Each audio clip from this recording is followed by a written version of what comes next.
guys, this is Shadell from My Thrifted Closet. I am back with another video. Today I'll be talking with my girlfriends about our natural hair journeys, what is good hair, all that stuff. I'm here with Shersil, Reese. So we're just going to get started. I've known these girls for a very long time. They are my A1s from day one, ride or die. So I'm so happy they're here today on the channel. So first question, how long have you been natural? So this has been exactly 2 years. My last relaxer was in December 2013, and I am now 2 years natural. And I got my last relaxer in April of 2014, so I'm about a year and a half natural now. Okay, awesome. And I've been natural for about 5 years. So, why did you return to your natural hair? Talk a little bit about your natural hair journey, because I know this is our second journey. We've all been natural for a long time before, so just talk about that process. You know, back in the day, having natural hair. Okay. So go ahead. Go first. Yeah. Okay. So I don't know if we're all from the Caribbean. We're all from small islands, basically. Getting a relaxer for the first time was like a rite of passage. Right. Like, you waited until you reach a certain age, and you're like, Mom, okay, it's relaxer time. And so this is a rite of passage. So we went through that. I went through it my senior year actually of high school. That was when I got my first relaxer, and I kept it in until I want to say my junior year of college. So I wasn't relaxed for that long. And I liked my relaxed hair. I liked the ease that came with it. However, I decided to return to natural hair under the influence of friends and friend. Really? That's natural Nazi over there. But no, I saw her hair thrive and flourish in ways I hadn't seen natural hair flourish before. Right. And with the natural hair community growing as much as it did in the past years, I saw natural hair as something that I hadn't seen before, which was beautiful and thriving and healthy and long. Exactly. Right. So all these things I thought natural hair couldn't be, suddenly it was, and it intrigued me, and it made me want to start my own journey. So I got my last relaxer in April of 2014. I chopped it off one November afternoon,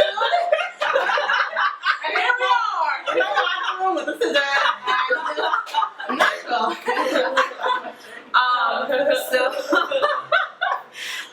For me, I was natural until I was 16. I relaxed my hair the summer before I went to college because I did not want to deal with natural hair while I was in college. My hair has always been really, really big and thick, so I've never had to comb my hair. So just the prospect of dealing with it on my own in a whole new place and I don't know anyone around there was really daunting. So I was like, I want to relax my hair, and I did it this summer of 2009.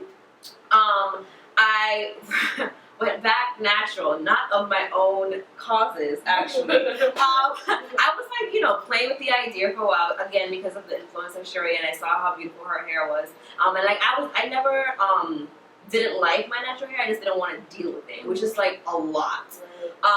So I, the summer of 2014, I was in Malaysia and I was getting my scuba license.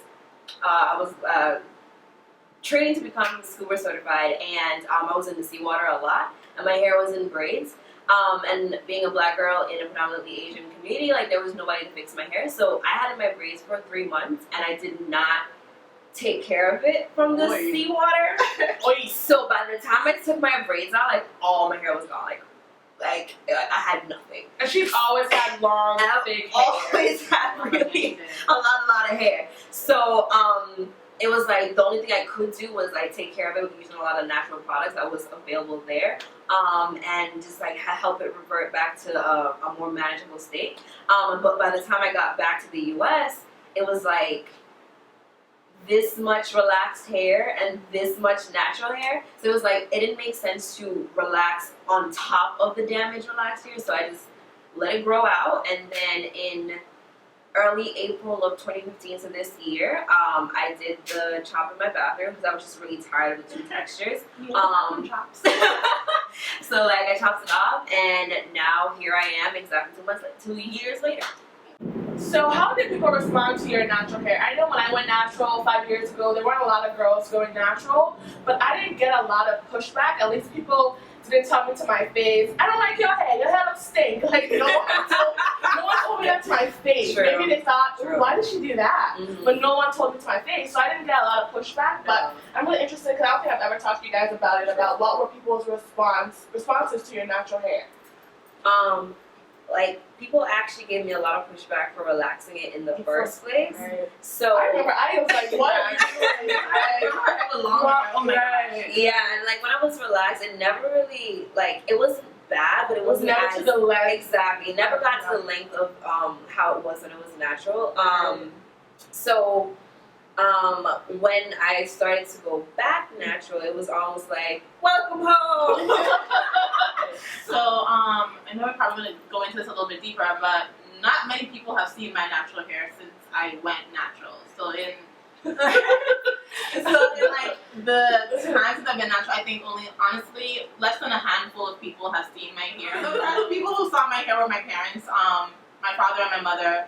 My father, bless his soul, but he's a very traditional Caribbean type of guy. So his issue wasn't with the fact that I cut off my relaxed hair. His issue was the fact that I didn't have any hair anymore. Because honestly, when I cut my hair, it was maybe like an inch, 2 inches long. I sent Sheree a picture when I did it. Right. So it wasn't long at all. So And you went from like almost bra strap length. yeah, I have like fairly decent length relaxed hair, and I chopped all of that off. So he was upset with that. My mother was actually really more supporting. She was more like, "Why'd you do that?" And I told her why. And she was like, "Okay, cool. Well, let's see where this journey takes us." Because she was on my relaxed hair journey with me as well, so she was really supportive.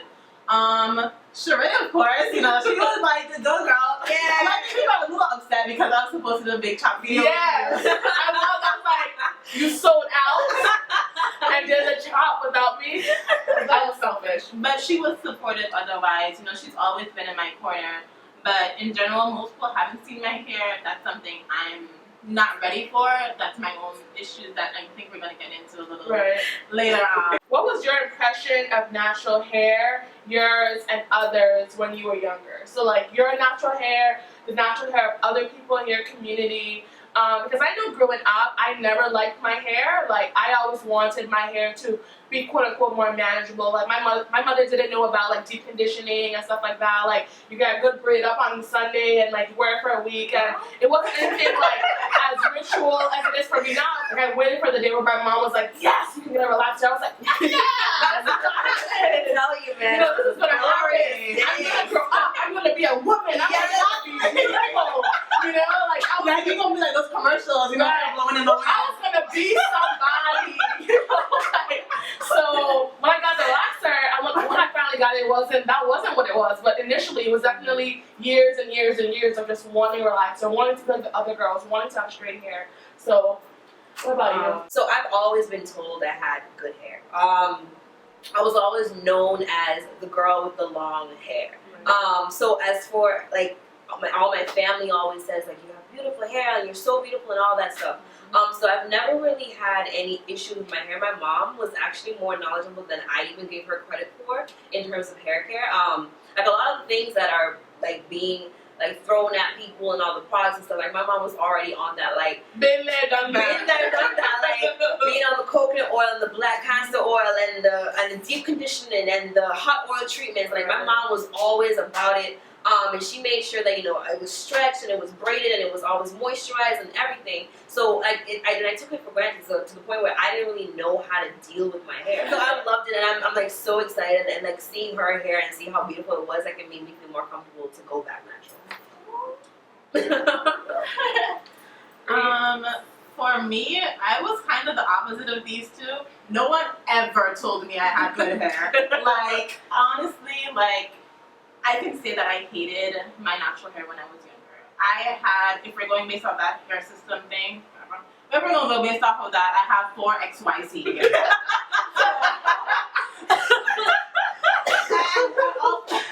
I also had really, really, really short hair when I was younger, like Viola Davis short. And I mean, her hair is beautiful. I can look at her hair now and say it's gorgeous. But back then, back when I was 7, 10, 12, 14, and all the girls around me had beautiful relaxed hair, or the girls who were natural had longer relaxed hair, Right. or even those with shorter hair had like 3C, 3B hair. I felt like honestly the ugly duckling. Right. Like even when we all three were natural, because we were all together when we were natural at some Right. point, I always felt like I had the ugliest version of natural hair out of the three of us. So I had real confidence issues. People would call me things like man head, and they'd be like, oh, your hair's so nappy. And then oh, pinky. yeah, or like your hair don't grow. And so it was always a sore subject for me. Right. So I never felt beautiful with my natural hair. However, I could look at someone else's natural hair and see the beauty in it. I could see the beauty in these two ladies' hair because to me, it was gorgeous. Like, I mean, I love their hair. I mean, I thought it was thick and beautiful and long, and that was everything I wanted that I didn't have. But as I got older, I got more educated, I became more self-aware. My opinion of natural hair changed a little bit. I still have my own insecurities, of course. You can't outgrow those things overnight. But I can look at people with hair textures like mine and hair lengths that's my length and say, your hair is beautiful. Your hair is just as gorgeous as someone with waist-length hair or someone with 3A hair, you know. So to me, my opinion has changed a lot. But when I was younger, I hated my natural hair. Right. So, yeah.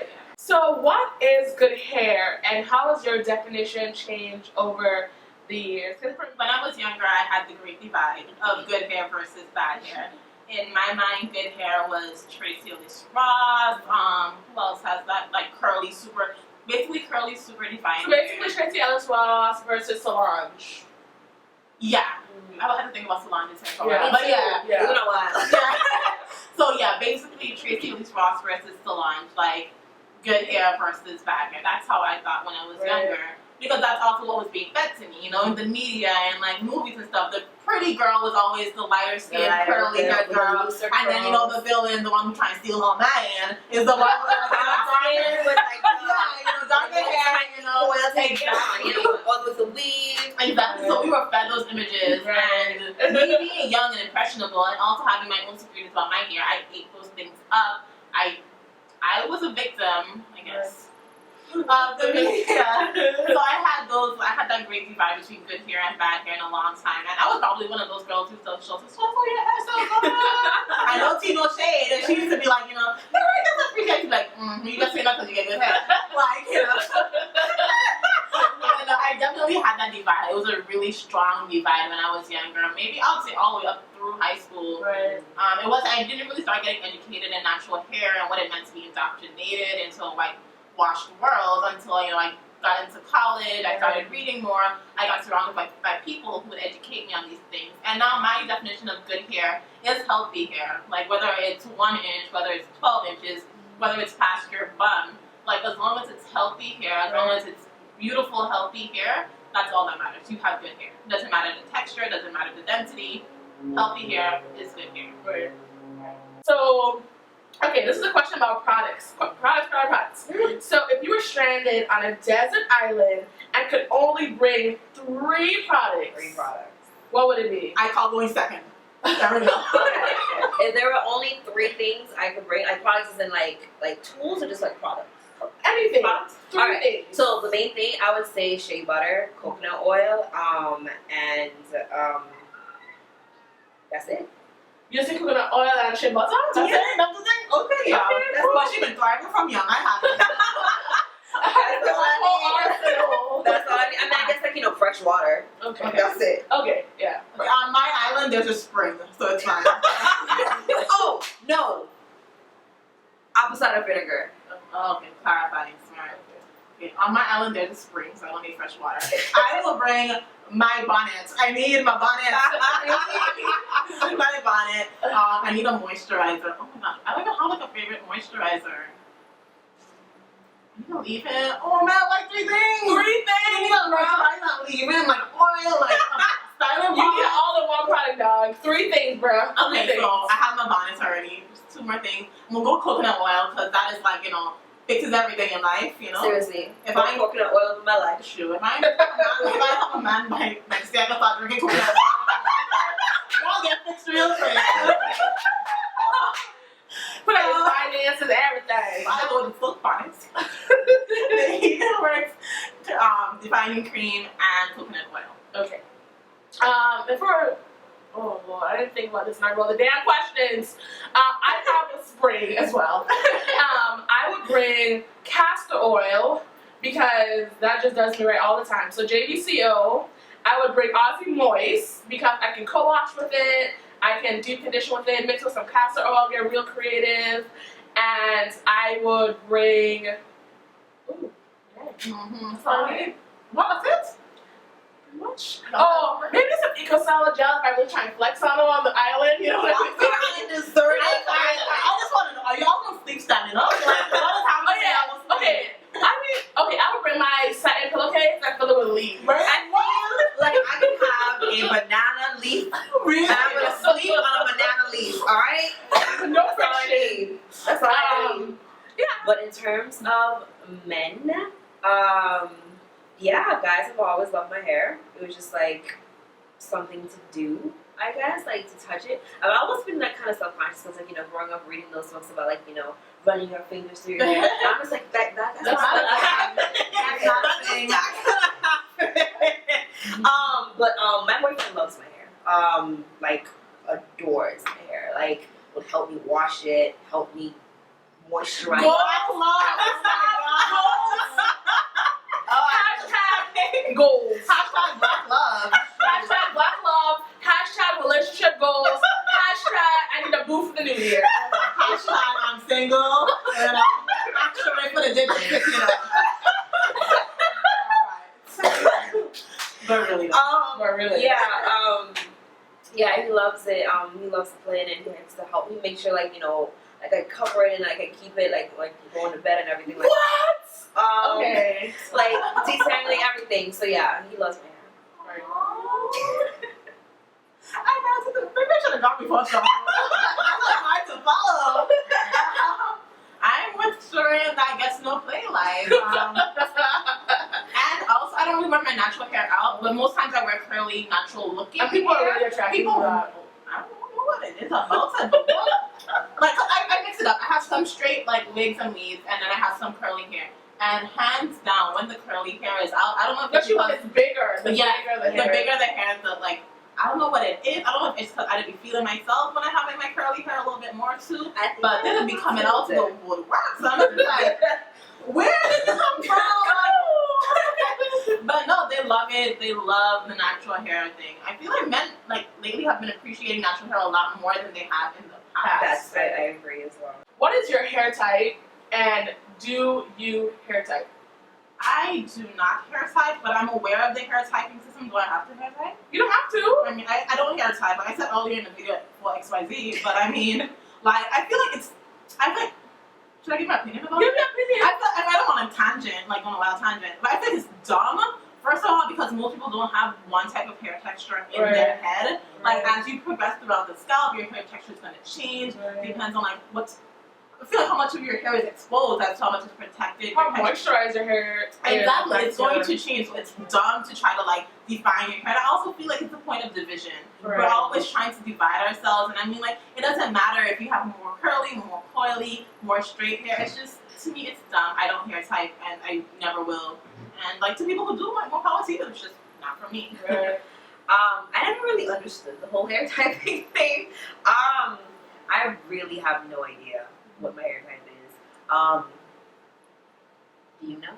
I don't hair type. I It's don't confusing. know. I don't hair type. I don't really know. It's confusing to me. Like when I first went natural, which was back in 2011, I tried to like pull out a strand and like compare it to the charts. Like my hair literally just did not match Yeah, the it textures. didn't fit. Like it definitely wasn't 3C, 3B, and but it wasn't for A, and it wasn't for B, and it wasn't for C, and it didn't fit. So I felt like my hair wasn't on the texture scale. So what have you learned about yourself now that you're natural? You may not have learned anything, but if anything, what have you learned about yourself now that you're natural? I've learned more about my faults, I guess I would say. I've learned more about my insecurities. I've learned more about my shortcomings. Because things I thought I had grown out of, things I thought I had, bypassed And outgrown. I haven't. And having natural hair again has taught me that. It's taught me that, I'm not this super confident black woman who can withstand anything that comes up against her because, you know, Black power. that's not me. And I mean, as much as I thought that was me when, you know, I had my relaxed hair, I was like, oh, if I go natural, yeah, I'm gonna rock my short hair, yeah, I'm gonna be fabulous, and screw anybody who says anything. The moment those scissors hit my hair and I had a TWA, I was brought back to reality, and I was like, whoa, these insecurities, these issues, they're still here. They're still a part of you. And I mean, I'm dealing with them, I'm coming to terms with them, and I'm working towards them, but I think that's what my natural hair has taught me, and I'm grateful for that lesson, because it caused me to take inventory, and caused me to face things I otherwise would have ignored. Things that I've learned about myself, I definitely have paid a lot more attention to like what is going on with my hair. Like again, like the last time I was natural, someone else was always the one maintaining it for me. So like now that I have to be more independent and I have to take care of my hair for myself, it's teaching me to be like more disciplined and to be more patient, and to just accept what is happening to me and to adapt to that the best way possible. In terms of everything else, like to just be confident in who I am and accepting of everything that is me. In terms of like my hair, my skin color, my body type, everything that was naturally placed upon me for me to accept that and to show the world that this is who I am and love me because I love myself. I deserve love and I deserve acceptance. But it has to first come from me. Well, thank you guys so much for watching. It was great. These girls are hilarious. Definitely stay tuned for more videos, and we'll see y'all later. Bye, y'all. Like, subscribe, and thumbs up. Thanks for the plug. Thanks for the plug. Peace. Bye. Come over a little closer. I wanna tell you something.